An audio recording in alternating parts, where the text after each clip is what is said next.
Pertanyaan terakhir Ustaz, tentang poligami Ustaz. Poligami? Poligami Ustaz. Nikah dulu, satu aja belum. Nah, tadi aja masih ada yang jomblo. Ada istilah Ustaz, ini istilahnya terkenal Ustaz, masyhur Ustaz. Lebih baik minta maaf daripada minta izin Ustaz. Apa saran Ustadz? Ini enggak minta doa Ustadz, saran aja. Untuk kami para laki-laki yang ingin poligami Ustadz, apakah lebih baik menempuh jalan lebih baik minta maaf atau izin dulu Ustadz? Silakan Ustadz. Yang perlu diperbaiki dulu, rasa takut antum ini. Rasa takut itu hanya kepada Allah. Cuma 3 orang yang bilang. Takutnya hanya kepada Allah. Allah menghalalkan poligami. Antum mau jalankan perintah Allah silahkan. Yang penting penuhi syaratnya kan gitu. Antum harus mampu. Mampu dalam keadilan. Terutama dalam masalah nafkah. Kalau nafkah tidak ada negosiasi. Gak bisa negosiasi. Ya. Kecuali sang istri memang melepaskan haknya. Antum berikan istri pertama 1 juta, istri kedua 1 juta, 3 1 juta, yang keempat juga 1 juta. Sama. Yang ini pengeluaran ke salon 200 ribu, ini nggak ke salon 3-nya tetap 200 ribu semua punya saldo. Nggak boleh. Gitu kan? Kalau nafkah misalnya, kecuali sang istri kebetulan orang kaya dia mengatakan gini, udah untuk saya nafkah saya nggak usah dikasih. Nah dia yang tanazul itu nggak masalah. Kalau nafkah nggak ada negosiasi. Kalau mabit, nginap, maka itu masih bisa negosiasi. Idealnya 1 istri 1 malam gitu kan. Tapi kalau nggak bisa, mungkin yang satu lebih banyak anaknya, mungkin lebih lama berumah tangga, dia bilang saya minta 2 malam 1 pekan misalnya. Kemudian dinegosiasikan mereka semua setuju, nggak ada masalah. Ini masih bisa negosiasi, tapi 2 ini adalah hak mutlak, gitu kan? Udah antum fahami itu, pelajari ilmunya, antum mohon kepada Allah Subhanahu Wa Taala untuk bisa menjalankan itu.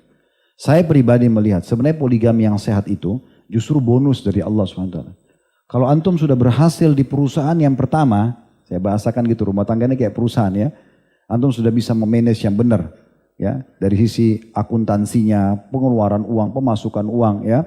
Antum sudah bisa memanage dengan rapi, kebersihannya, segala macam lah peraturan dalam rumah itu sudah rapi.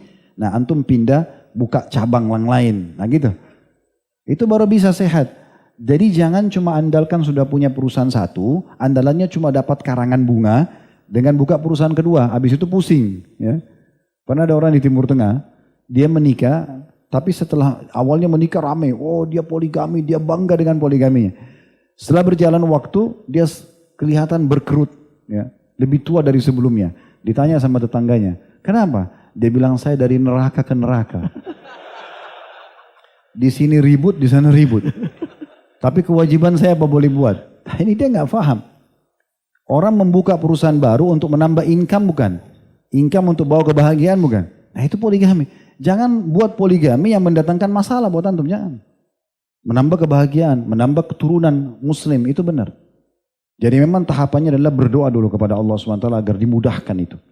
Setelah itu antum harus betul-betul memberikan hak yang mutlak kepada yang pertama. Nanti Allah akan bukakan pintu yang kedua. Setelah itu juga dijalankan sesuai dengan syariat Allah Subhanahu Wa Taala, baru bisa, gitu kan? Siapa yang menikah diam-diam, ya, kemudian nantilah kalau ketahuan tinggal minta maaf. Ini cuma 2 keadaan. Yang pertama, dia bertahan dengan keduanya tapi terhina di sini. Umumnya begitu. Nanti akan keluar tutur kata yang tidak enak dari istri pertama, caci maki segala macam. Dan antum laki-laki.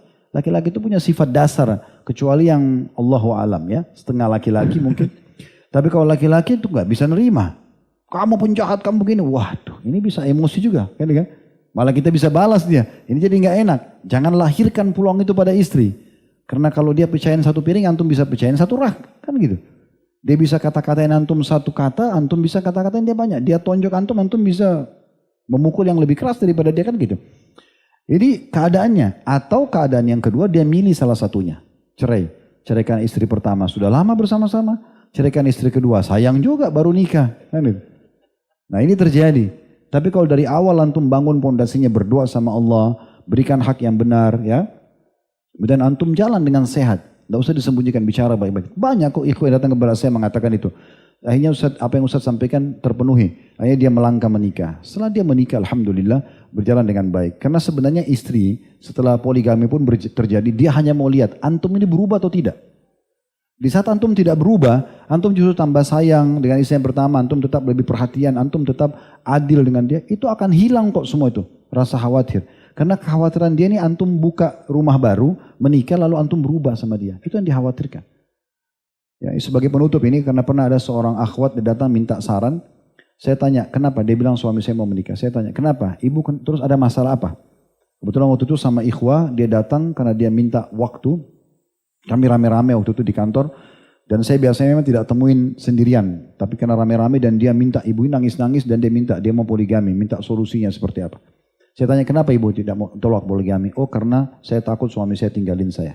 Ada yang lain gak syubhat ya bu? Saya takut dia berubah. Ada lagi nggak? Saya takut nanti dia tidak adil dari dia sembunyi-sembunyi kasih harta di sana, diam-diam. Maka saya tanya, ada lagi? Dia bilang nggak ada. Oke, saya tanya, kalau seandainya suami ibu tidak berubah, cintanya sama ibu. Kemudian juga dia tidak curang dari sisi harta. Dia tidak meninggalkan ibu. Gimana? Oh kalau gitu nggak apa-apa Ustaz. Berarti kan permasalahan kekhawatiran. Dan ini kekhawatiran semua wanita. Kalau antum bisa menenangkan di situ nggak ada masalah. Dan juga dalam poligami sebagai penutup jangan tergesa-gesa. Kita kan baru nikah 2 hari sudah bicara poligami. Istri antum akan berpikir baru 2 hari. Udah bicara. Baru 1 minggu udah bicara. Nanti sabar. Ada beberapa orang anak dan antum sudah memang atur programnya baru antum melangkah. Kan gitu. Allahu a'lam.